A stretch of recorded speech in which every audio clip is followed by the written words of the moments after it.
So you guys know that one annoying friend of yours that sends you iMessage game requests incessantly? Yeah, well that's basically me, and the biggest complaint I get is people not wanting to download the app to play. So this is the closest thing to a solution I've found.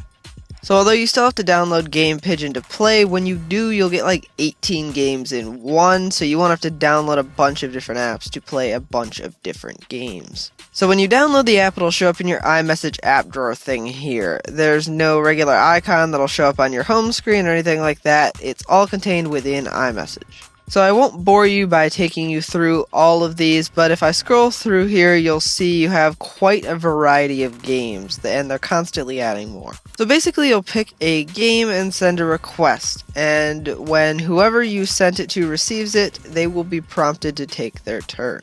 Once they've completed their turn, they'll send it back and you'll take yours. So if we have a look at the settings menu, you'll see how you can customize your avatar, and that'll show up across all of the games. One thing that I find pretty cool is that it keeps track of how many wins you have in each game, and you can see that up next to the crown.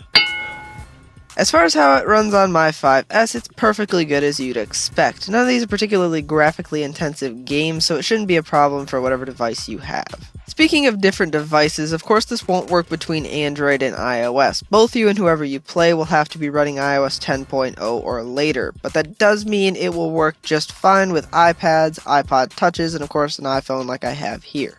It also works just fine in group chats. Basically, when you send a request, the first person to accept it will be who you'll end up playing. You can't send them to specific people within group messages. So you'd expect with a multi-pack of games like this, they'd all kind of be half-baked versions of what you'd get with a dedicated app for each, but they're actually really good.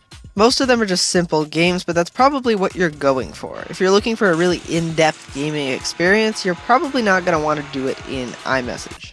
I really appreciate how many options you have. You have everything from Connect 4 to poker and a whole lot in between.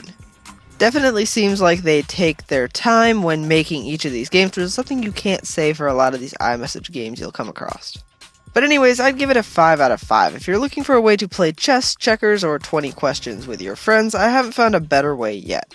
So thank you so much for watching. If you enjoyed, please consider liking and subscribing, as it really helps me out and I really appreciate it. I post new videos every single Sunday, so I definitely like to see you back next week. But until then,